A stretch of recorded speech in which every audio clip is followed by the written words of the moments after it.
For me, one of the things that makes Barbie movies and shows so fun is the merchandise. Being able to get dolls of your favorite characters is not only fun for collectors, but it's fun for kids to be able to recreate their favorite scenes and bring these movies to life. I remember getting my Erica doll for Christmas, and my sister got Annalise. I later got Dominic too, but was always disappointed that there was no Julian doll. How are we supposed to recreate the double wedding? It was such a disappointing thing for a little kid, and I'm still sad. So there are definitely some disappointments that come along with this merchandise. And there are a lot of characters who really should have been made into dolls, but for one reason or another, just weren't. Some of this will be my own opinion, but I also opened it up to you guys on Instagram and just asked you, who are some characters that you would have liked to see as dolls? So let's get started. As I mentioned before, I think one of the biggest disappointments for Barbie fans was the lack of Julian in the Princess and the Pauper merchandise. So as I briefly mentioned, they released a King Dominic doll, and he came with a set of extra clothes so that he could be Julian too, rather than Mattel releasing a separate Julian doll. I mean, at least this was something, right? But I still find myself disappointed. It almost seems like it's just one of Dominic's disguises. You do love disguises, don't you? Now, just to be clear, Mattel did release a Julian doll, but he was only available in the rare wedding gift set with Annalise. So if you were like me and you got all your dolls and all their wedding clothes separate, then it made no sense to buy this set. And I honestly didn't even know about it until recently, so there's no chance I would have been able to get this when it was in stores. And the thing that bothers me about this doll is not only how rare he is, but that he really doesn't even look like Julian. He is basically a copy of the King Dominic doll, but with blonde hair. Like yellow blonde hair. I mean, clearly Julian's hair is lighter than Dominic's, but I wouldn't say it's yellow blonde. I think it's more of a light brown. I don't know why, but Mattel released a few of their early Prince dolls with yellow blonde hair, when none of them were even blonde. The other thing that bothers me is that his hair isn't in a ponytail like it is in the film. It's cut exactly like Dominic's. The closest thing we've got to an accurate Julian doll is in the Princess and the Pauper illustrations that are found in the Junior novelization and the panoramic sticker book. Here, Julian is shown with his light brown hair and a ponytail, plus he has a different face than Dominic, looking a bit more like Blaine. So honestly, if they put this doll on the shelves, I would have bought like 4. I actually want to make my own custom Julian doll to look just like this one, so hopefully I can do that one day. I think that from a business standpoint, Mattel might not have seen Julian as marketable.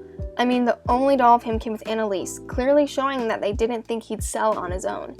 And I understand how they would feel because it costs a lot of money to create dolls.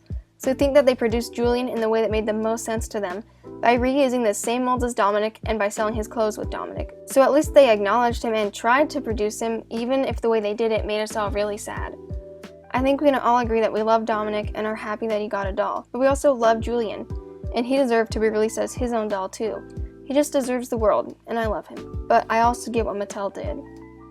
So I'm gonna be honest, I didn't know that there was no Isla doll until you guys brought it up in the comments on a few of my videos. By the time Princess Charm School came out, I was kind of entering into my phase of being more of a collector than someone playing with toys. I still enjoyed a game of dolls here and there, but the only thing I got in the Charm School collection was the playset that folded into a backpack, because it was a throwback to the 1990s set. I didn't even look at the dolls in that line until recently. And so when I found out that there was no Isla, it actually made me super sad. She's a great character and so sweet. I also love her look, and she would have made an adorable doll. Now, not only is Isla not available as a doll, but she doesn't appear on the DVD cover and is not seen in most promotional images. Now, a few of you guys mentioned that Isla had actually been a last-minute introduction into the movie. I did some research on this and I had a hard time finding anything official to back that up, but I did see on multiple sites like BarbieMovies.fandom.com and FanPop.com that a few people have said some things about this. One person said, Zeke Norton, the director of the movie, said himself that usually they make the merchandise before the movie itself is released. In this case, there was a slight change in the cast last minute, replacing Delancey with Isla. Since they've already made the toys based on the original plot, they didn't have time to add Isla. Another person said the original story didn't include Isla, her role was supposed to be Delancey's. That's also why Delancey was described in the back cover of the DVD as one of Blair's friends. They simply did not have enough time to fix that. BarbieMovies.fandom.com said Harmony, Isla's sprite, has a doll. Harmony may have originally been Delancey's sprite, so it's pretty clear that Isla did replace Delancey in the role of Blair's friend. I couldn't find an interview with Zeke himself or anything, so if you know where to find him talking about this, then let me know. I'd love to see it. Even though I didn't see anything official, it makes perfect sense. Doll lines have to be worked on years in advance before they are released. For movie dolls, I think it's usually about a year in advance, maybe longer from what I've seen. So adding Isla in while the toy line had already been produced left no time to make her into a doll. Once they designed her, created molds, redesigned all the packaging, shipped her, and all the other steps that go into creating toys. Plus, it would have increased costs. So while I didn't create a doll of her, I understand why, and I'm glad that she was at least added into the movie as a character. Hailey and Isla on DeviantArt created a custom Isla doll, showing us what she might have looked like had they made her. I think she would have been really cute. So if you're like me, you were obsessed with Barbie Life in the Dreamhouse when it came out. I remember wishing they'd make dolls of the characters, and when they finally did, I got Barbie and later Raquel. But I recently decided that I wanted a Ryan doll because he's my absolute favorite Life in the Dreamhouse character. And I searched eBay and nothing came up. So I googled it and I actually couldn't find anything. How disappointing is that? There is no Ryan doll. I mean, there are Ryan dolls from other lines, but no doll of him from Life in the Dreamhouse. I'm not sure why they never made one. Maybe they didn't think he was marketable. Maybe they didn't want to outsell Ken. Maybe they didn't think the world was ready for such a powerful icon to be released as a doll. Mattel, if you're listening, we want a Ryan doll. We can handle it now. The world is ready. I guess the closest we'll get to seeing a Ryan doll is looking at these custom dolls on Flickr. Also, what the heck is up with this family tree? Do you know what I love? Barbie and the pink shoes. Do you know what I don't love? The toys from Barbie and the pink shoes. Not cool. I didn't buy a single one. I'm not real big on the transformation dolls and dolls whose clothes aren't changeable, but that's another story. I wish they would have made a doll of Hailey. She's so cute, and a doll with her haircut would have been so unique. Also, Hilarion and Albrecht, I love those guys. Dolls of them would have made my life. I'll just forever be disappointed by this doll line. I love the characters and their designs in Barbie and A Christmas Carol. I mean, that 2008 holiday Barbie will forever be iconic. But I would have loved to see a Catherine doll. I mean, her hair and her dress are beautiful. Plus, she's such a sweet person. I would love a doll of her. And at least whoever submitted this confession agrees. I'm still wondering why they never made her. She's a pretty important character in the movie and she would have been beautiful. I also always love the Ghost of Christmas Past. I don't know why, I just think she's super cute. I would have loved a doll of her, like a Skipper-sized doll, not this little Kelly. That would have been adorable. Also, the twins would have been super cute too, and Tammy, and I wish they would have kept the tight curls for Eden's hair. And her nightgown, imagine if they released a doll version of that. Or the sleigh they ride off in. Come on, this line is lacking, and there was so much potential. Okay, so most of the Instagram responses you guys sent said you'd love to see more villain dolls. I totally get that. I remember playing with my fairy tale collection Rapunzel doll as a kid, and the best I could do for a Gothel was dressing a random doll in a black dress and black boots. I mean, it gave me a chance to use my imagination, but I still would have loved to see an official Gothel doll. And maybe not even Gothel, but a lot of you guys mentioned Henna from Mariposa. I mean, look at her. She would have been an amazing doll. The purple hair, the unique outfit, she would have been a baddie. I would love to see a doll with that evil look on her face. Another one you guys mentioned was Rowena. She would have been great. I would have loved to see that dress and that hair in doll form. Here's a similar doll that kind of gives me Rowena vibes. She's from the book Secret of the Three Teardrops.